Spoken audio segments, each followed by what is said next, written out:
Good afternoon, everyone. We spent the morning talking about momentum. We spent the morning talking about opportunities. We're going to start now digging in a bit at the real economy. What is happening in the real economy right now when it comes to innovation in the energy sector, and how is that innovation driving progress, growth in the various sectors of the Canadian economy? And to do so, we've got a very interesting panel. I was thinking about this. We've got folks here who represent both and represent at the same time both buyers of innovation and makers of innovation. And so I think we're going to get a very interesting perspective from that perspective. We've also got from Catherine and from Dan, I think, are going to get a very interesting perspective on this question of collaboration and partnership and how you organize to deliver innovation amongst many different stakeholders and players and companies. Dan and Catherine, I'm sure, are going to talk about that, and if they don't, I will ask them about it. So, but my job here is just to get out of the way and to let these good folks talk. We're gonna follow the order that is suggested in the agenda. So I'm going to hand it over to Catherine now. Thanks very much, Alex. Thanks for having and welcoming the forest industry to the energy strategy discussion today. I must confess it has been very inspiring, and I don't get a chance in the forest industry to kind of plug in to the degree that this engagement has afforded me through the course of the day today. The contribution that I'd like to make to the dialogue is to tell you about the forest industry story, and I have sort of three themes that I want to follow. First is I'd like to share with you some information about the forest industry as a producer and a user of energy. I'd like to talk to you about our status with respect to bioenergy adoption and the extremely exciting transformation agenda that we're on. And finally, as a sector that is rapidly evolving, I thought I would share with you some of our observations for what they're worth of how private sector is coping with major transformation, sometimes disruptive and sometimes stepwise. So with that, I'd like to start a little bit with an introduction to the forest industry, because I just don't know how much you know about us. I represent FPAC, the Forest Products Association of Canada, and we represent the major forest industry companies from coast to coast. The forest industry is an economic engine for the country. We have 236,000 Canadians that we employ across the country, and we are really important employers in remote communities. Over 200 remote communities across the country rely on us for permanent, well-paid, manufacturing-based jobs. The forest industry is the second largest industrial user of energy.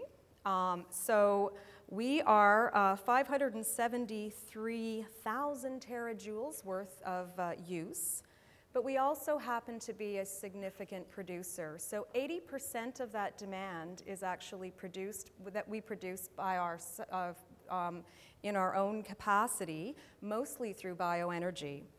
And we aim for energy self-sufficiency. So while we have made, about 5 years ago, we were 65%, today we're 80%, and hopefully down the road we'll be 100%.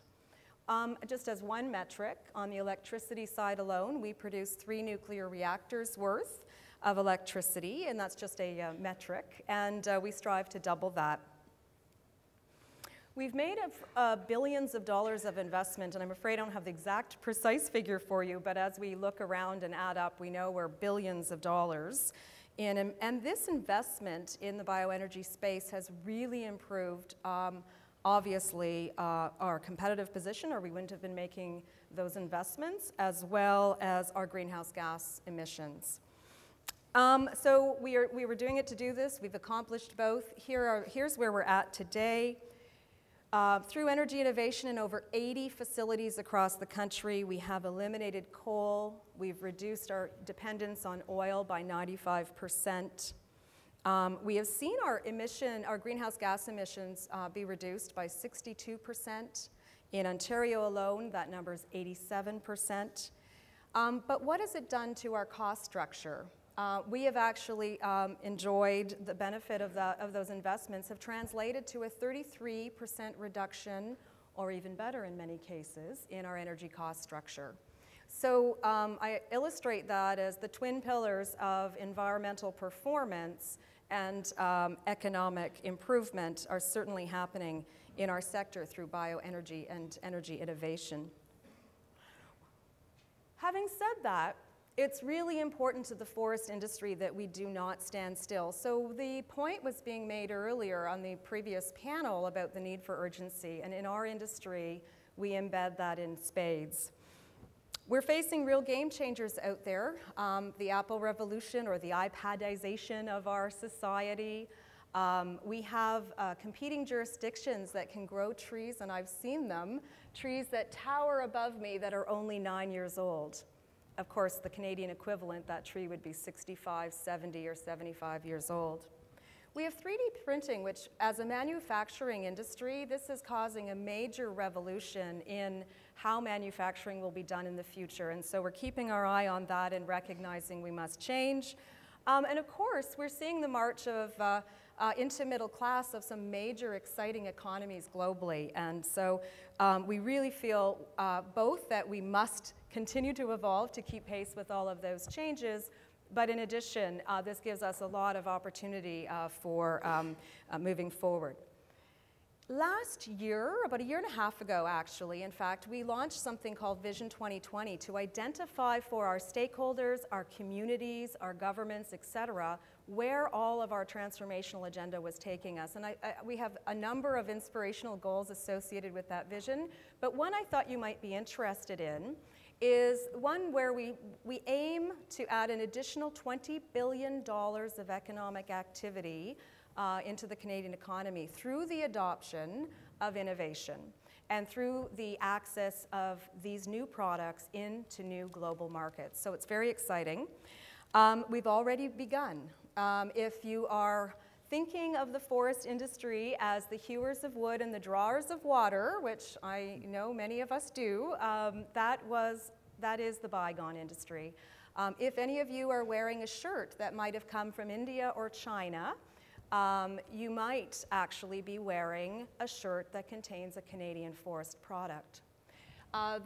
This is not a high-definition TV behind me, but I think there's some over there. And in fact, in that high-definition TV, there may in fact be a Canadian forest product in there as well. We're in salad dressing. We're in bulletproof vests. We have a wide array. And soon enough, I hope that we're in lipstick. So we have a lot of things that we've been doing. We've been rapidly evolving. So bioenergy has been a really important step for us in terms of our entry into the bioeconomy. And when I talk about the bioeconomy, I'm talking about the renewable economy living in harmony and a coexisting way with the natural resource economy and the broader Canadian economy. We really aim to work with others to help green supply chains and contribute to consumer choice, et cetera, for green products. So we've been on this crazy journey, and where one of the things we've noted as these sort of innovations are taking shape now, and we do have a lot more to go, so we're just beginning this journey, if you will, is that the point that's been made by every panel and every speaker thus far, we couldn't agree with more, which is collaboration and partnership is the key to unlocking that future. Another interesting and I think really important observation that's been made, but I want to reinforce it, is the business model that we see Canadian forest companies, like private sector companies, doing for this innovation is actually one of integration. It's taking on the clean technologies, these new exciting developments, and integrating them into the asset base in our country and building on the traditional industrial base. We very much feel, whether it's transitional over 20 years, I don't know, but definitely it's an integration model that we see as working best. I thought I'd end a little bit on the role of government. All of these things have been said. I have to say that my strong opinion is there is absolutely no silver bullet. There is not one piece of advice we can give government. In fact, it's a multiplicity of approaches that we need. Please, if I ask government of anything, it's take seriously the opportunities before you. Continue to do all those things that we're doing, support innovation, create those regulatory and policy frameworks, build those partnerships, facilitate these things. Look at market development. I don't think that's been discussed much today, but you know, we have an amazing success story working with our provincial governments, our federal government, and industry, penetrating China. We are Canada's largest exporter to China, who knew? But it's actually been a concerted Fed-Prov industrial partnership effort to penetrate that, and we hope others will follow. But in any event, really think there's a role there too. So in summary, we have a role to play in the energy space in the future. Bioenergy is a very important part for us in our own world as we see our businesses evolving. You know, we strive for the bioeconomy in the long term, and we have noticed and are feeling the win-wins of this, the economic, the environmental, and the job-rich future. So I hope that was of use. Thank you. Well, thanks, Catherine, for making us think about lunch in a completely different way now.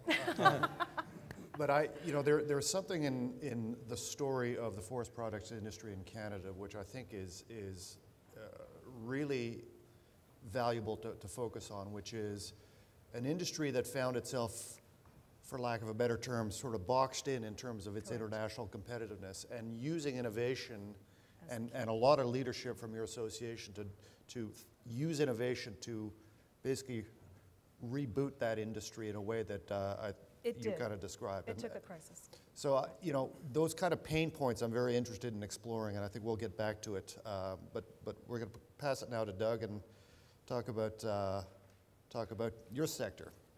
Brookfield, I should give a bit of an introduction. Sure. Doug is CEO, president of Brookfield Johnson Controls, based here in Toronto. So lots of real estate, energy management stuff in your portfolio. Thanks very much, Alex. And yes, really pleased to be here. It was great to hear from Premier Sellinger earlier today about some of the conservation activities that are going on in their province. There's lots going on here in Ontario and other provinces as well with BC Power Smarts initiatives. So conservation is something I'm going to touch on. The other area that I'd like to touch on is buildings really as microplants, you know, as sources of power generation to add capacity to our grid. So those are the two areas that I'm going to talk to vis-a-vis the real estate sector. You know, firstly, my company manages about 110 million square feet of space for owner-occupiers in Canada. Most of my clients are in the FP 100, and you know, they're really driven to reduce costs, because every dollar of cost reduction really is a dollar of increase to their bottom line. So when you think about a motivated audience, I've got a pretty motivated sector that I work in. The challenge, though, is not really the fact that there's technologies available that are, you know, frankly, in many cases, very attractive from an efficiency improvement perspective, but more the question of making those business cases for change viable. And I really want to talk a little bit about, by way of example, a few of those items here. Firstly, I jump into an example of technology that's been introduced to our sector. It's been around for quite some time. Everyone's heard of LED technology, light-emitting diode. You know, the reality is that through LED technology, we can reduce the traditional lighting or improve the traditional lighting efficiency by 50 to 75%. Pretty amazing. The issue then is really not the efficiency improvement, but rather the fact that to perform these lighting retrofits, the payback is somewhere in the range of 5 to 6 years. So most of our customers are saying, well, you know, for me to proceed with an initiative like this with, you know, competing demands on capital, you know, core business over here, doing a lighting retrofit over here, what's winning out obviously is the core business. So they're saying, unless you can get that payback down to something sub 2 years, I'm not interested. So that is a big challenge. We're very passionate about wanting to introduce new initiatives, but they're not getting traction. So what we really need then is we need some incentives that will allow us to bring forward a solution that's more economically viable for our clients to want to proceed. Another area that is pretty attractive for multi-tenanted facility owners and so on is in the area of reducing the energy consumption within their buildings so that they have a more attractive story to attract tenants into their dwellings, into their facilities. And landlords, so our landlords are really motivated because they want to attract and retain more and more of their tenants. The challenge for them is that if they make the capital investment, they really don't have a means to be able to get reimbursed for that capital investment. Otherwise, in the traditional multi-tenanted type arrangement, either through a MERB or a commercial office building, typically all they can do is allocate back the energy costs on a portioned basis to their tenants, and of course pass through the taxes and so on in the form of CAM and tax reimbursement. So the PACE program, this is Property Assessed Clean Energy Program, is a program that emerged in 2005 in Australia. It's gotten a lot of traction in the US. About 31 states have adopted PACE to date, and each state is getting different levels of adoption of the program. But where it's really getting some great adoption is in some of the states that have created a policy framework that makes it very easy for a property owner to access the funding and then be able to pay that initial loan back through its property taxes over a 15 to 20 year period.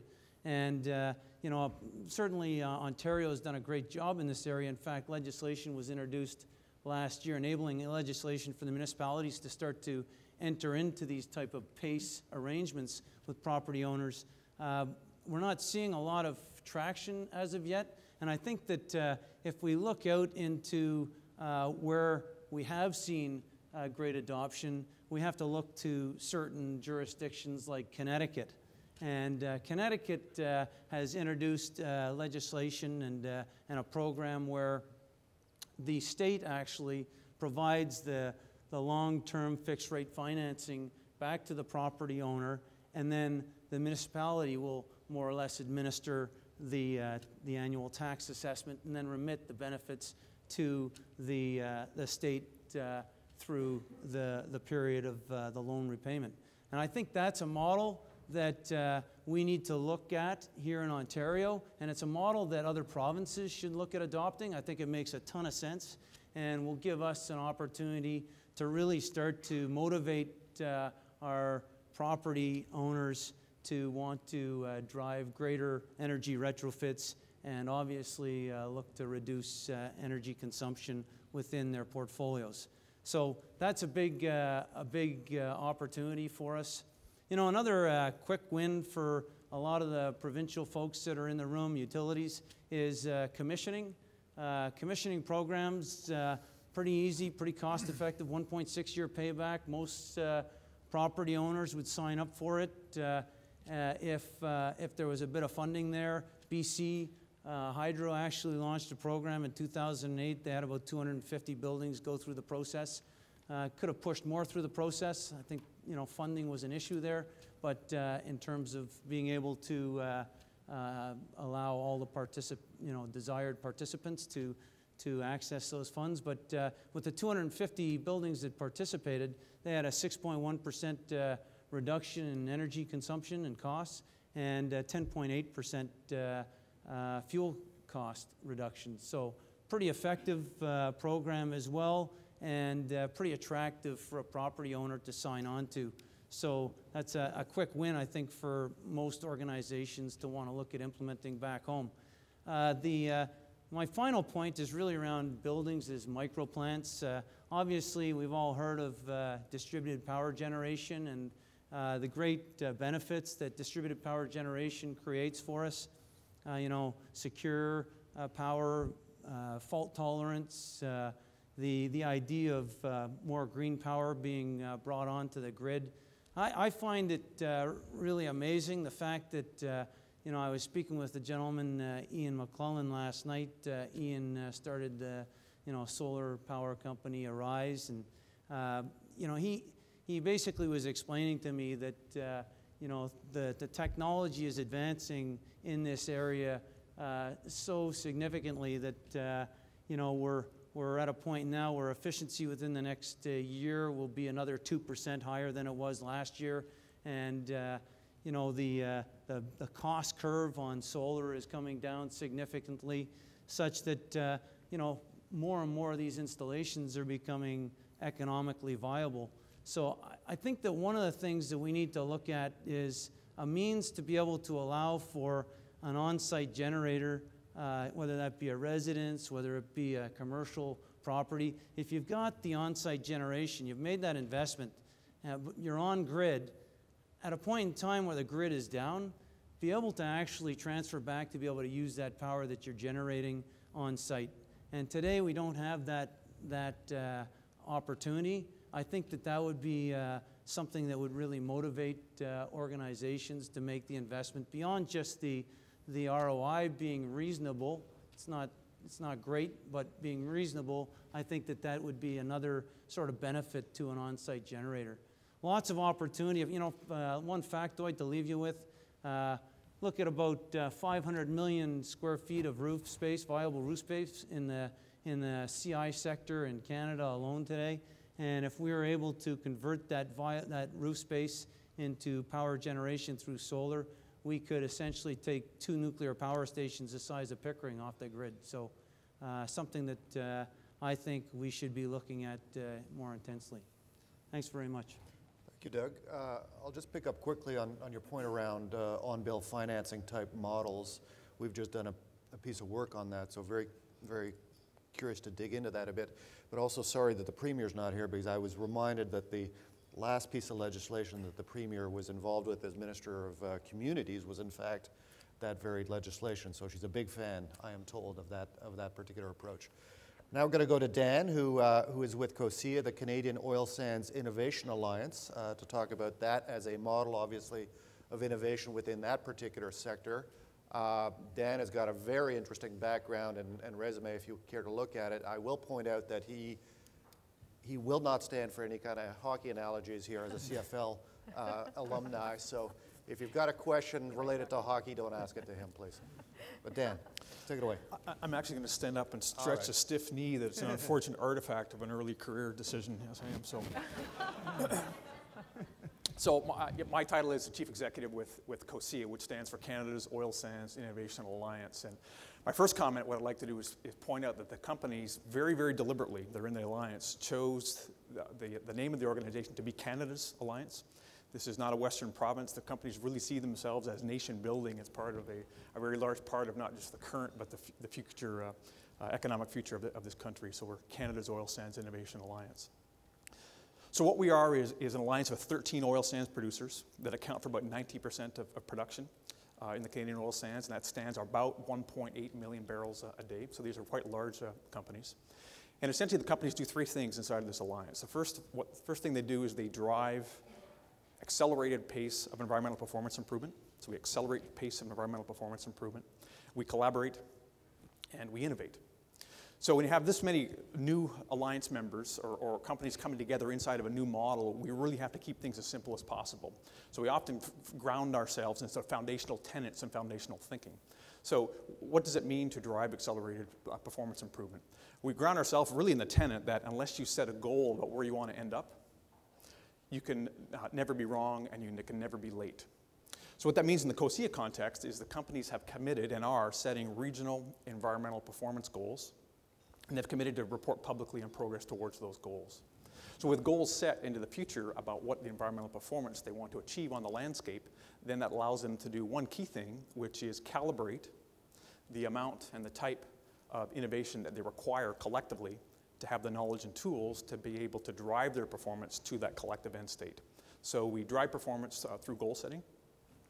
What does collaboration mean inside of the COSIA context? We have 4 what we call EPAs, or environmental priority areas: water, land, tailings, and greenhouse gases. And inside of the COSIA construct, if you are a member of one of those EPAs, one of these 13 companies, what that means is you've signed on to a joint venture agreement. We have one for each of these 4 areas. And I would say the companies are quite proud of these JVAs, these joint venture agreements. I think they deserve to be. As far as we know, there's no other sector or country anywhere that has created a legal construct where companies the size of Imperial, Statoil, Shell, Total can collaborate at such a deep level that we are doing. So let me describe what that means. If you're a company, one of these 13 companies, and you signed one of our joint venture agreements, what you have done is, inside of a very defined scope, and I'll use water for example, inside of a defined scope, what you've committed to do is share knowledge, share research results, share best practices, and even share the technologies, the environmental technologies that you have inside of that defined area. So COSIA is about environmental technologies. It's not about other things. Companies are still competitors, but for environmental technologies, the companies have decided that this collaboration model is a better one. So we'll even push a little bit more. What does it mean to share technologies? Inside of COSIA, if you've signed these joint venture agreements, it means you have given patent use rights for all the technology that you own globally. You've given patent use rights, royalty-free, in perpetuity, to the other collaborators for use in the oil sands. Not anywhere else, but just use in the oil sands. So as far as we know, that's about as deep as a collaboration in other sectors, anywhere in the world that sectors have been able to accomplish. And I must say, it took us about a year to really operationalize this concept of IP sharing. And if you can imagine, IP lawyers from these 13, in some cases true global super majors, sitting in a room trying to hammer these legal agreements out, it was a very interesting exercise, and that's the only euphemism I'll use for today. So we have these joint venture agreements signed for each of these 4 areas, and so far what has happened inside of that sharing construct, the companies have shared 560 distinct, unique technologies that cost about $1 billion to develop. And we distinguish between cost and value. I mean, if the companies were to license these technologies to each other, that dollar figure would almost certainly be much, much higher than $1 billion. But that is the out-of-pocket cost to develop these technologies. So they've shared 560 with a cost of about $1 billion to develop. That's the technology and innovation they've shared that frankly has existed. What we also do is innovate going forward. So we have about 200 active projects that cost about $500 million, again, across these 4 areas. And within our planning construct at COSIA, we have a very defined planning framework. The companies essentially select which projects do they want to support and participate in, but the overall sharing construct really allows them to leverage their investments. So companies don't have to be part of every single one of these 200 projects. They can be part of a very small subset, knowing that they're going to get the results back. I'm going to leave you with two concepts here that I'm sure some of you in the room are quite interested in. One is, these are large, sophisticated companies with a long, long history of innovation. They live in the real world. So they're sharing the things that they own, but they're actually not asking third parties to bring in innovation into a COSIA project and then asking a third party to give away or to share their background IP. That's not the way it works. We've been able to use this sharing model very constructively with companies as large as General Electric and as small as mom and pop garage entrepreneurs. We find ways to make it work. That's one thing. The second thing is that we have companies of extreme diversity in size. So we have companies that have 200,000 barrels of production a day, and companies that frankly that are large, like Total or Tech, but they don't have any production yet. So we had to come up with a specific way to make sure companies didn't free ride, to prevent free riders. Sometimes these alliances in the past end up decaying into the place where companies sort of game the system, either deliberately or inadvertently, saying, how little can I put in and maximize return out? And what we have is, again, very simple. Everything we do is must remain simple, or it spirals because there's just so many moving parts. We have a concept called equitable contribution. And it simply means this, is that we expect every company to contribute equitably annually into the resource and share equitably. And as you might expect, we expect larger companies to share more than small companies. So that's our mechanism to prevent free riders. One thing I think also that makes COSIA different is that this is driven absolutely from the most senior leadership in the country. We have legal agreements, but we also have a charter. And what the charter is really just a moral document that the CEOs or the most senior representative in the country for each of those 13 companies is required to sign before they become an alliance member. And it commits that company to a vision and a suite of actions and behaviors. And those CEOs get together every 6 weeks, and they're expecting a report on COSIA progress, and they give us steer back what they want COSIA to accomplish. And I think that's one of the keys for long-term success, is keeping the most senior leadership in the country with their hand on the tiller. This is not driven by the technical level. This is driven by the most strategic level. I'm actually going to leave it for there. I usually find that the discussion and questions and answers and these types of things are the most constructive and productive things for me. So I'm looking forward to that. Thank you. Thank you, Dan. You know, I think one of the things we're going to want to come back to is, I have ringing in my ear Tom's presentation this morning about the role, the potential role, potentially large role that the oil and gas sector can play in helping finance and fund and promote all the exciting things that are happening in the clean tech sector. So we'd just love to get your observations on what the potential there is and how to make that happen. But for now, we're going to talk to Bruce, or let Bruce talk to us about smart grid issues.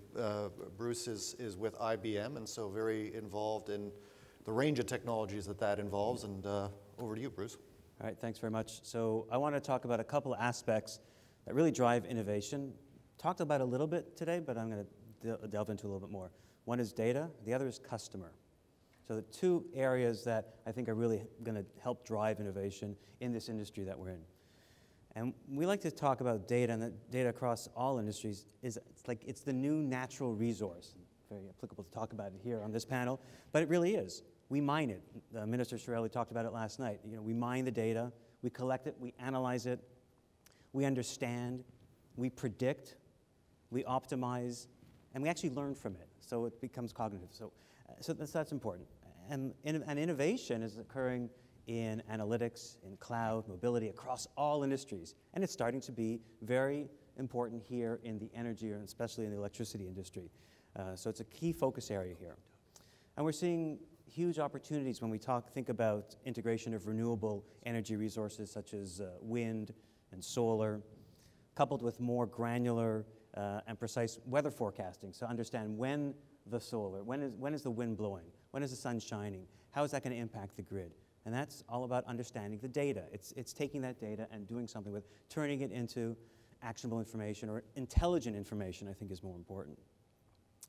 We're seeing advances in areas such as grid operations, outage planning, restoration optimization, so better understanding where the outages may occur, not preventing them. We can't prevent natural disasters from occurring, but we could better understand where they may occur so that we're able to dispatch crews in a more optimized manner so that you can restore that outage quicker. And that's having just better understanding of what's out there. So the smart grid allows us to have the devices out there, collect the data that's coming in from those devices, analyze it, and do the prediction and the optimization. Things like demand management was talked about a little bit earlier today, and I'm going to talk a little bit more about things like behavior modeling and social benchmarking and social media, and all these things that are really big in all other areas. They're big here now. People are talking about, you know, the future is here, even in electricity. So I'll talk a little bit about that. From an innovation perspective, just to give a bit of what IBM is doing in this whole area, one key area that we've done, April of 2012, we invested in the IBM Canada R&D Center. It was launched April 12 in conjunction with the Southern Ontario Smart Computing Innovation Platform. I always have to read that because it's a very difficult one, SOCIP. And it focuses on 5 key areas of all industries, and one of them is energy. So it really is big. It really is an innovation globally, and it's happening here in Ontario and across Canada. And this is done in collaboration with 7 universities across Southern Ontario, with the Ontario Centre of Excellence, with various levels of government, including some funding that comes from the Smart Grid Fund. And those are being directed to a couple of dozen different initiatives in the energy space, some related to meter data analytics, others related to weather forecasting. So there's a lot of innovation that's happening even right here in Ontario. And globally, IBM works with a number of utilities. We've created this Smarter Energy Research Institute, working with utilities globally. One of them is in Quebec with Hydro-Quebec, And it's about collaboration. It's about working with utility partners, trying to solve their issues, their complex problems, and using data and analytics to do that. But I want to switch a little bit. You know, there's new business models out there. That's where innovation is going to be driven in our industry. It's no longer, again, about the passive rate payer. It's the participatory customer who's actually being more involved. So there's new business models for the utilities, the new business models for energy retailers and other energy service providers. And that's where some innovation is going to be driven. Social media analytics, that's huge. Huge in all areas, and it's becoming big here as well. Utilities can, through social media analytics, or social media in general, utilities can better understand their customers. What do they like? What do they not like? And involve them in their day-to-day operations using mobile applications. We saw the Green Button apps yesterday, and I wanted to make a plug for Green Button for Matthew because he mentioned that last night, so I got your plug in there for Green Button. That, you know, how do you use mobility and applications so that you can get the customer involved? Well, a simple app on your smartphone can take a picture of a hazard that you might see out there and SMS that to to your utility, and they can acknowledge it automatically, and then there you're participating, and you actually feel that you're part of the network. You're part of the whole system. Customer engagement. I talked about the participatory network. You know, as I mentioned, so the customer, it's key component, active participant.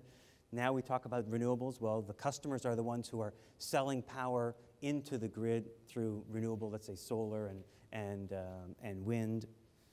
And it's becoming a huge transformation.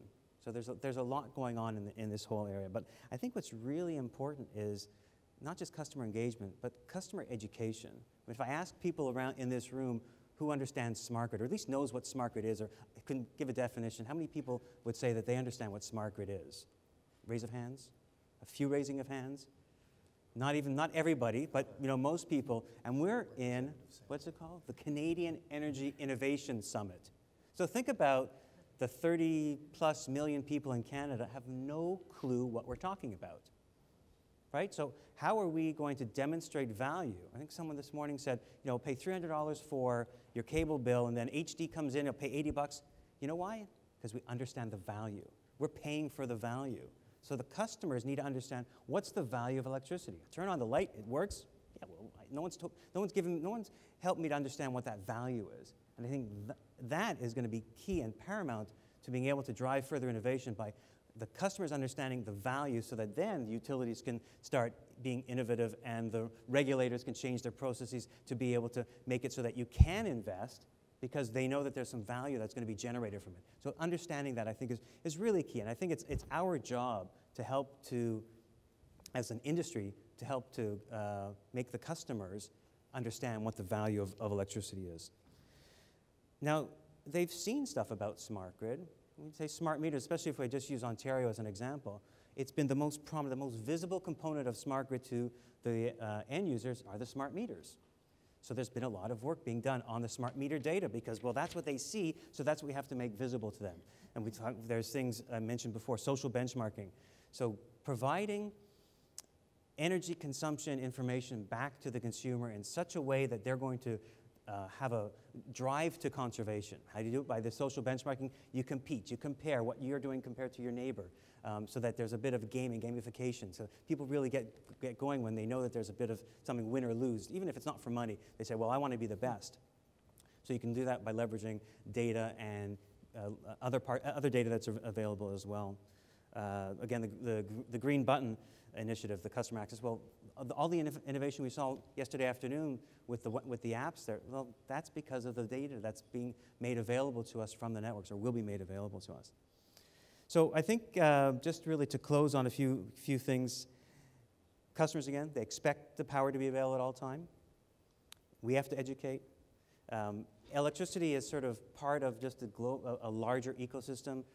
There's transportation, water, smarter cities, smarter buildings, everything. It's all one big ecosystem. And I think we have to make sure that there's a lot of integration between that. And I think one other thing, you know, many questions that were asked this morning can be answered easier when the customer is put into the focus of what we're doing, as opposed to just technology and innovation. It's about how do we engage, and then people will say, yeah, I want something new. And I think that's where we're going. So I'll just finish on that note, and now back to you, Alex. Well, thank you, Bruce.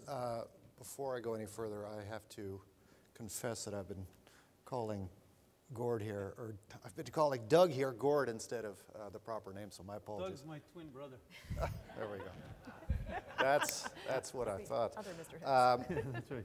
So, a very wide range of experiences and perspectives in terms of both the challenges and opportunities that are out there for innovation and pushing innovation in the energy space. So a bit of a challenge to try to get at some of the common elements of this, I would say. But there's for me a couple of questions, and the first one is something that we hear a lot about when it comes to innovation in Canada, not specific to energy, but innovation generally, is that we as a country are good at innovation. We are good at generating innovation, but we are not necessarily good at taking up innovation, or we're not always the first buyers of that innovation. And I thought I'd sort of tap into your knowledge base on that and get your perspectives on that. Is that an issue? Is that a problem? If it is, how should we address it? You're asking me first? What? Yeah, Starting here? Okay. We'll start at the I don't know if it's a problem so much. I mean, yes and no. But I see that there's a tremendous amount. If we focus again just on electricity, because that's the focus area that I've got, there's been a lot of innovation in Canada, in Ontario, for locally, and being looked at to be exported globally. We look at what we're doing, what Hydro One is doing with renewable integration and other aspects of smart grid, and once a week, someone else in the world, in the IBM world, is calling up and say, hey, can you tell me more about what you're doing in Ontario? So I'd say that innovation is being done here, and it's being looked at to be exported. So, we're doing not quite first of a kind type stuff, but we're doing fairly leading edge. So in essence, I actually think there is a lot of innovation going on. It's different about commercialization of the innovation versus the actual innovation that's occurring. Well, that's what I'm talking about. I mean, are you finding that in terms of your client base, the utilities or whoever it is, that there is a willingness to be the first to step into that? I mean, we heard this morning all about some of the challenges with proving essentially technology, proving innovation in all of its forms. Is that something you face as well, and are there any lessons you would apply to that? Well, I'd say that over the last few years, more and more utilities are starting to be innovators, or willing to be not quite first of a kind, but second or third of a kind. A lot of people are saying, okay, show me what you've done somewhere else, and I'd like to repeat it. Right. I want to be quick off the start, but I don't want to be the first one off. Right. But they're becoming more and more apt to that. Okay. And I don't know if Doug or Gord wants to make a comment. Doug or Gord. Thanks very much. Both of us want to make a comment. I think that, in the building sector, we really have to look at corporations that are sort of leading the pack, very progressive around, environmental stewardship. And a few examples of that, clients of ours actually would be TD Bank, TELUS, where they're very open to the idea of adopting new technology in the form of a pilot. And when you can get a corporation like that has a strong brand and very well known in the industry, taking on a pilot and then using them as a business case, I think that they can really help launch some of these clean tech companies. So I think we need our clean tech companies to really stop being as humble as they are and being engineers. I'm one of them. Engineers, we need to put on our marketing hats a little bit, and we need to get some of that technology innovation out into the hands of those types of organizations, meeting with their sustainability teams, and they will embrace you. Right. A couple of things. So I work for a commodity-based industry, so obviously it's very difficult to do to be first movers.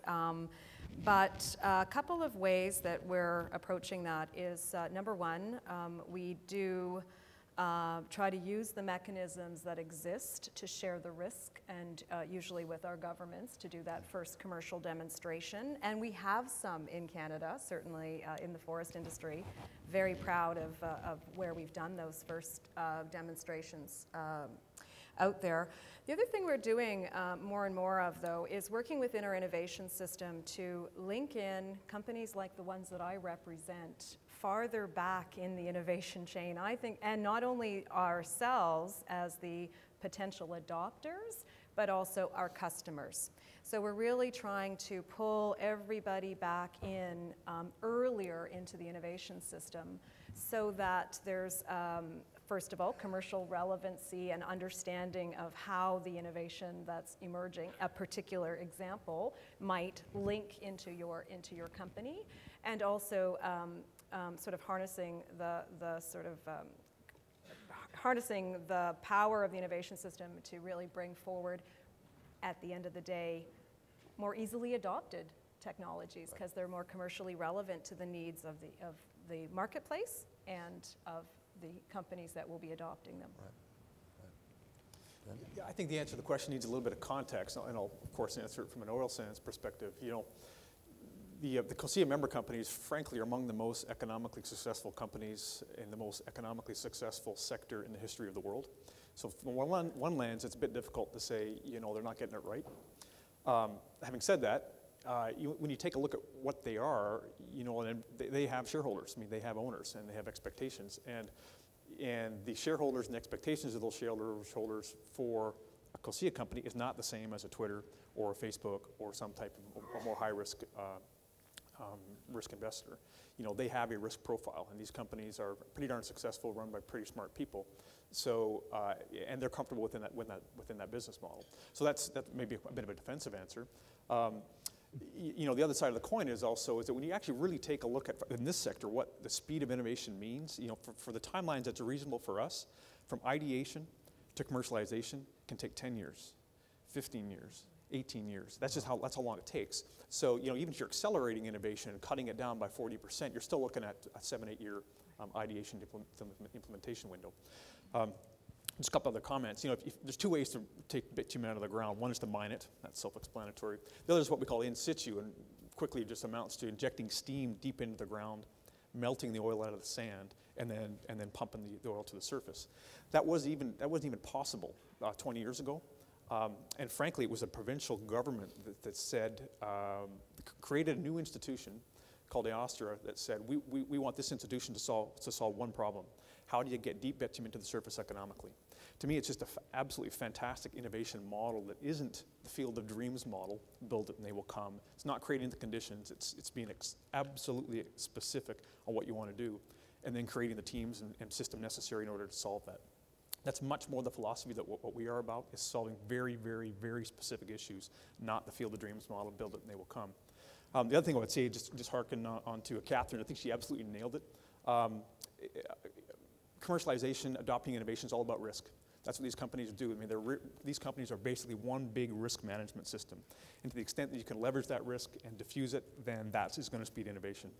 So selfishly from our model, you know, the idea is if you can have 13 companies all piloting technologies and then sharing all the results, then by definition, you've sped the piloting system, the piloting process by an order of magnitude. Mm-hmm. So really fundamentally what we are is about a de-risking model, exactly what Catherine pointed out. So I want to pick up on this model issue, because we've talked, a couple of the other panels have spent some time talking about this idea that one of the key drivers and facilitators of innovation is basically collaboration, partnerships. And I know, I mean, as I said at the outset, COSIA and FPAC, in terms of what you're doing with the bioeconomy, stand as examples of that kind of collaboration in action. But I just thought I'd give you a chance to talk a bit about how that's getting picked up, what you see working, but also what could be better, particularly in terms of the roles of governments and what the Canadian energy strategy that we're talking about here might bring you know, to bear in terms of facilitating the work that you guys are doing in that area. Okay. When we first launched COSIA, you know, I thought it'd be a great idea if we could try to define innovation, and that didn't turn out so well. It's just so many ideas from so many people about what innovation means. We just decided not even to try to define it, but we all know what it is. So it's a bit of a juxtaposition there, but anyway. Yeah, look, having said that, when I think of innovation, I just think of collisions. Collisions of people and ideas that wouldn't take place otherwise, and what are the mechanisms and the models that you can do that in as structured and focused a way as you can. That's really what we're about. So we think we're doing that well in some cases, have much more work to go in others, and I'll talk about that briefly, and then we're interested in what you folks have to say too. We share internally, these big companies share internally, but we also have these 200 projects, vast majority with external partners. So the question is, how do you engage, externally? And just a real quick bit of math, if you have 200 potential external partners, each of them with 4 ideas, each of them approach each of these 13 companies at 4 different levels, there's just an absolute blizzard of conversations going on. And that's really what COSIA is about, is how do you focus those? So we have a planning process. We have literally documents that say these are what we call opportunity areas and gaps, formally defined. We have an associate membership program where companies, governments, universities can sign up and come to our essentially strategic planning sessions, and we'll identify and we'll explain what we think our opportunity areas and gaps are, show them to the associate members and have them challenge us. Some cases they agree, some cases they think we've got it absolutely wrong, which is perfect, exactly what we're looking for. We've pushed that, we think, as far as we can, but our problem is not finding people or organizations to want to work for us. It's exactly the opposite. How do you manage it? We've got 24 associate membership programs that are really grandfathered in from old organizations. We have 61 organizations from around the world that want to join the associate membership program, each of them paying $25,000 to be at the strategic planning station. So even just the number of organizations we can't manage. So our next step is to use organizations like Mars, and we've actually already spoken to Mars, to be screening hubs for us, so that we would have a relatively, still lots, but relatively limited number of conversations with organizations that could go back into their network then and use their governance and their decision and their screening capability to high grade the opportunities before they get to the companies. That's what we're experimenting in. That's sort of the next phase of COSIA in 2014. And of course, we do see ourselves as a national sector, and we need that essentially screening capacity to have an absolutely national and, quite frankly, international breadth to it. And that's a challenge for us, but one that's key for us in 2014. Catherine. So about 5 or 7 maybe years ago, it became into fairly sharp focus for the forest industry that we were not going to survive alone, that we needed collaboration models. But along with that, we realized that our innovation system, such as it was at the time, was a bunch of people working in very independent ways in silos, and we began a journey to bring together and align our innovation system. It is a work in progress, but I'm really quite thrilled with where it's at so far today over a fairly short period of time. So we saw 4 key subsector focused innovation players coming together to form one of the most unique and interesting public-private partnerships in innovation called FP Innovations, dedicated to the forest industry. And then we went further and began to align in a number of Canadian universities.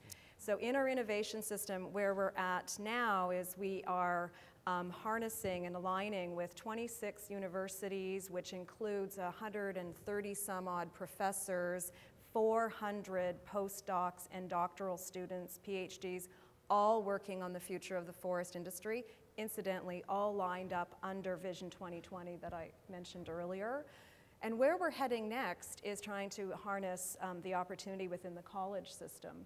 So we're trying to build, and it's just sort of concentric circles, and what we love about all of this is those postdocs, those college students, they're going to be our workforce of tomorrow, we really hope. And we didn't talk about all the other implications that we have as sectors in this room collectively, but certainly HR is a big one. And so that's the system and the structure that we're working towards. So we are, the FP Innovations, similar to what Dan was describing, FP Innovations for us is very much a vetting tool that's really plugged into the industry. Around the board table of FP Innovations are industrial players as well as government supporters and that sort of thing. But we're really trying to harness the entire chain. We want lots and lots of ideas, and we want to just keep working and, as I mentioned earlier, bringing the commercial perspective into that table earlier so we can more quickly adopt that innovation. Great. Well, the shot clock tells me we've got about 20 minutes, so I want to start taking questions here. Toby over here's got one to start with. Toby, don't be shy. I know you're not. I was just thinking about what Gord was talking about. I was thinking about the contrast between Al McInnes's 100-mile-an-hour slap shot and the pace of the pace programs that the Premier introduced the enabling legislation for. And pace seems like such an interesting idea where you could kind of solve that split incentive problem where building owners don't want to pay the capital cost to make their buildings more efficient because the tenant will get the benefit and they don't get the benefit.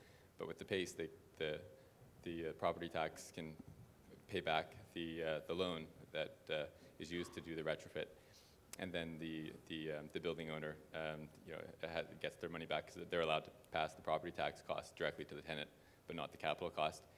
And so I was wondering, why pace is not moving more quickly. So why doesn't pace have more pace?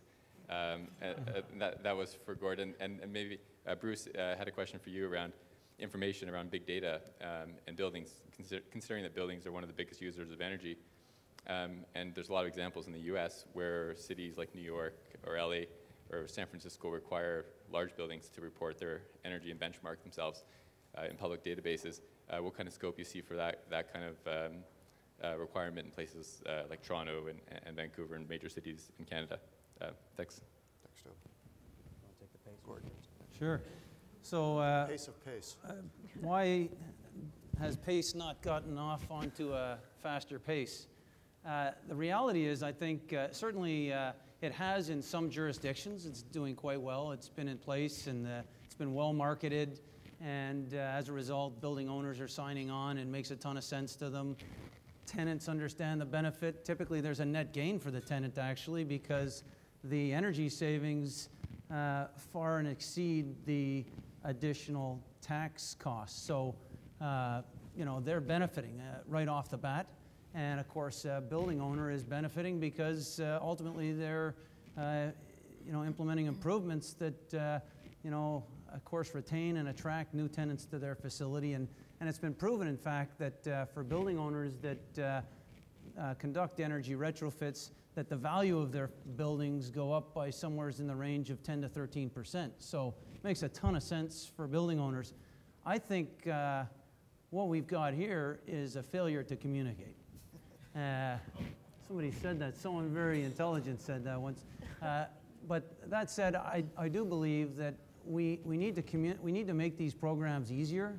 And I think the model that I referred to earlier in Connecticut, where where a province or a state actually takes on the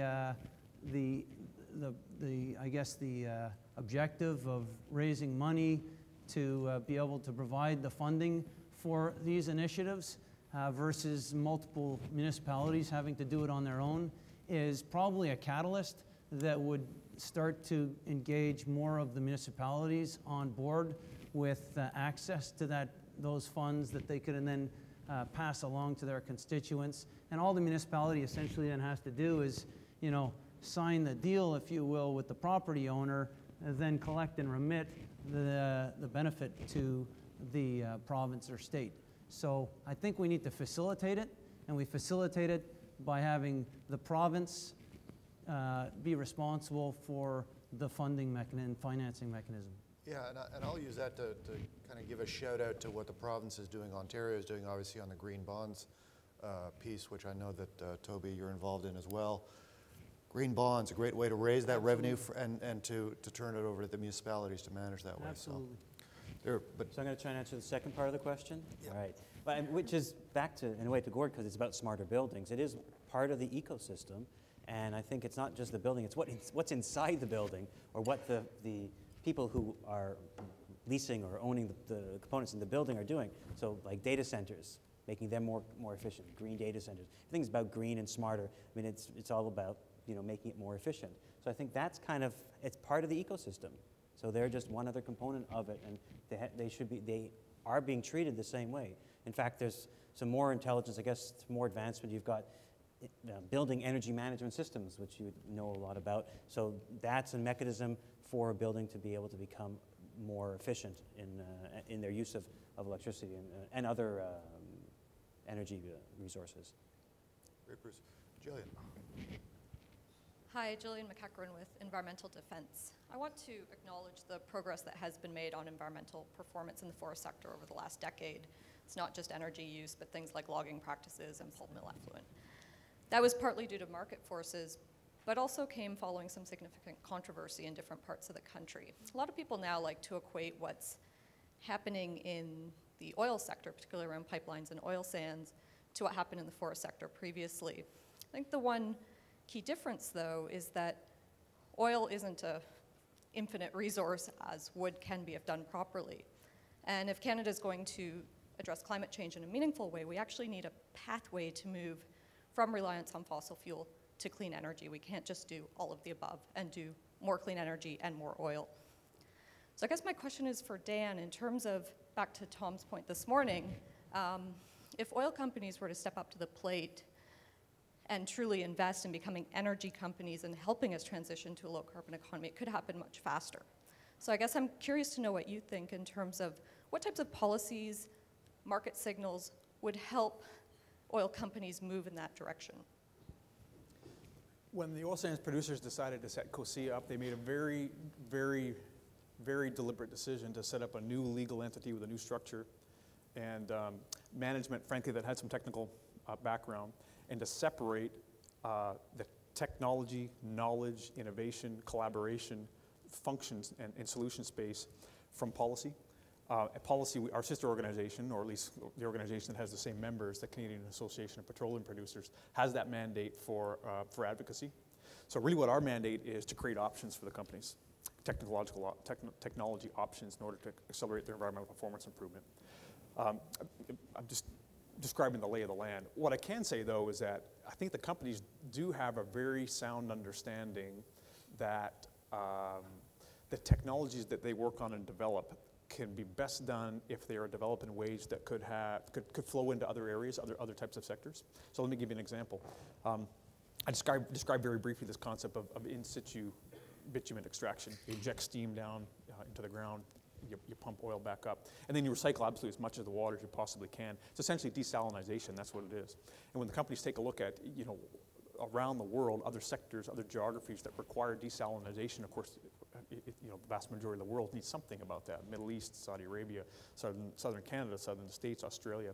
So they see definitely the ability to take a leadership role in the world, not just in oil sands, because the oil sands technological challenges really have vast spillover into other types of areas.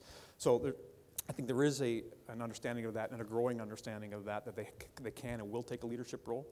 I guess when I take a look at the COSIA model, I actually think that is a bit of a leading innovation, and I think the private sector is going to be called on more in the future to take the leads in many different facets. Governments these days, because of all the factors that we know about in terms of the Fox News Society, it's a difficult job to be in government these days, and I think the private sector is going to step up. And I think this model in COSIA, frankly, is I wouldn't call it an experiment because the companies have said this is permanent and it's not going away, they're going to make it work, but it's definitely forging new ground about how the private sector can work together to solve bigger problems, bigger societal problems. So the architecture essentially is being pioneered here, is what I would say.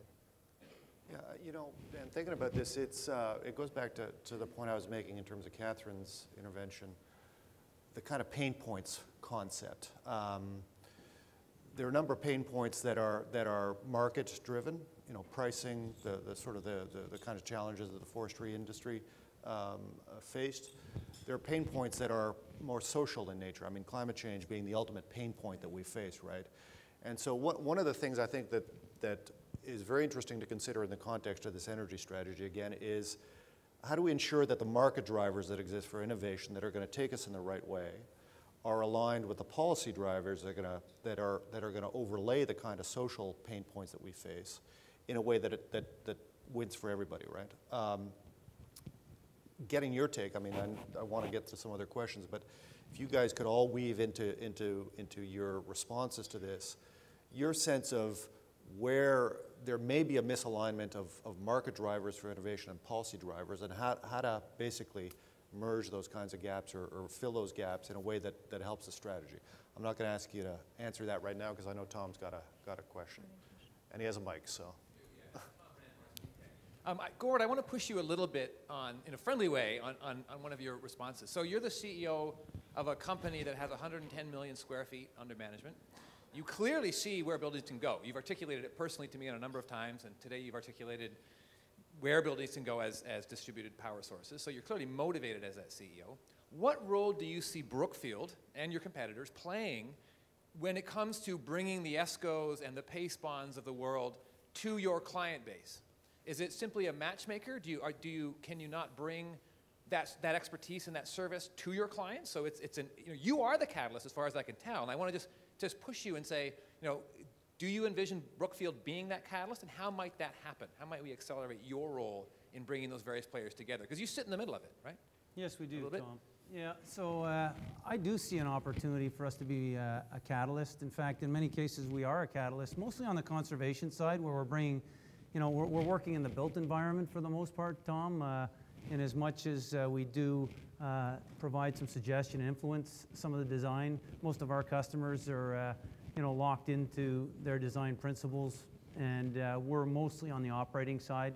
So we're focused on the existing infrastructure. So with that said, we do bring forward opportunities for our clients to look at technologies that would drive some benefit on the cost reduction side, as well as some benefit on the GHG emission reduction and ultimately enhance their brand and image through the implementation of these technologies. But in that sense, we are an influencer. We're not necessarily the decision maker, and that's frankly can be quite a frustrating position to be in when you're as passionate as I am about moving these technologies forward. So what I think our company needs is we need help in being able to crystallize and articulate the value proposition to our customers more effectively, so that we can actually get a business case in front of them that takes into consideration some of the externalities that otherwise don't make it into the economic business case that tends to get approved and allows projects to move forward. So I think we need to collaborate more effectively between those sort of incubating clean tech type companies that want to get into the commercial market. We're open to listening, certainly at a very senior level, to be able to provide a conduit through to decision makers within our customer base to drive some of these initiatives forward. So that's sort of where we play, and I don't think it's through a lack of wanting to do it. I think it's through a need to be able to bring a better, crisper message to our customers and value proposition to them. We certainly look forward to welcoming you into the Advanced Energy Center, don't we? John back there. So certainly that's one way in which we can help you do that. That sounds great. Appreciate it, Tom. Any other questions out there? In the back, please. Sasha Sudmar's Discovery District. Thank you to the panelists for your comments from earlier today, and I think all throughout the day we've heard the increasing pace at which innovation is happening, and I think that certainly applies to the smart grid and digitization of energy. Could the panel comment on, and I think a lot of decision makers, regulators, utilities often struggle with, do we make a decision today or do we wait 2 weeks for the next big thing to come? And I think, could the panel comment on the role of standards in supporting innovation and how they could be applied most effectively to nurture innovation and promote its adoption? Good question. Who wants to jump in? I'll take a quick stab. I'm not sure I'll answer the question, though. I mean, standards are important, but they not necessarily be the right way to drive innovation, but they are important that there are enough standards to follow so that when things become more mature, that you've got a framework to actually implement. But again, even from a regulatory perspective, stay away from standards. Don't impose what should be done, but make sure from an industry perspective that there are the right standards, the right framework to be followed so that things can be integrated easily across both companies or providers or industries or countries or provinces or whatnot. Okay. I didn't answer Anybody the else? question. I would just like to say that I think what we probably need more in the building sector is more a policy, if you will, around building labeling and reporting, so that tenants that are looking for space ultimately have a very transparent view of what that's going to mean to them from an overall long-term cost perspective, and ultimately how that building is operating benchmarked against other buildings. I think that that will drive the right behaviors within our sector to get the building owners wanting to adopt programs like PACE and so on to be able to engage in deeper energy retrofits. So I think that's where we could get some help from some of the bodies of government. Well, let me ask you, because you were describing that, and I was thinking, well, that sounds to me like a LEED standard that you would use as a labeling, as a marketing tool to describe the environmental performance, and realizing that there's a lot more that goes into that kind of standard. But does that act as a kind of barrier to further innovation, or does it help in terms of some of the stuff you're talking about? LEED is a great program. Obviously, it provides those owners and landlords the opportunity to provide prospective clients and their tenants a good understanding of how they operate the facility and to what standard they're operating. But I think the building labeling goes much broader. In fact, it would apply to all built infrastructure in the commercial space anyway, so that one then has to look at how they're operating their building in a little bit more critical manner, and allows for bubbling up of good benchmark data that we can then use and share back with those landlords, so that they can use that data to set more aggressive targets for operating more efficiently. So I think that's where we got to go. It's happening in other parts of the world. We're a bit of a laggard here, and we need to step it up. All right. Other thoughts? I'd say standards is one of those words that means, again, many different things to different people. You have the concept of certification, which can certainly drive innovation and performance. I'll answer from a technical perspective. And one of the great challenges of innovating, having a collision with another organization is communication and vocabulary. Two different organizations can sit down and use the same word, and they don't know what the other person's talking about in the end. So standardization really, to me, is about ensuring communication, and to the extent that helps folks communicate, it's extremely important. So we've at the technical level, we have found it extremely important, and we are actually pushing on some standardization as well. So I think it's a great role for government. If we're talking about how can the government play a role in innovation, is no matter what mechanism you use, and standards one of them, is create ways where organizations can communicate more effectively, and because that's often a key barrier to innovation. Catherine, anything to add? I don't know that I have anything to add. I was thinking of the same thing, that actually in some ways we are not working well together on the standardization. And in this case, I don't mean the certification schemes and all the things that we are doing, which is a great motivator of innovation.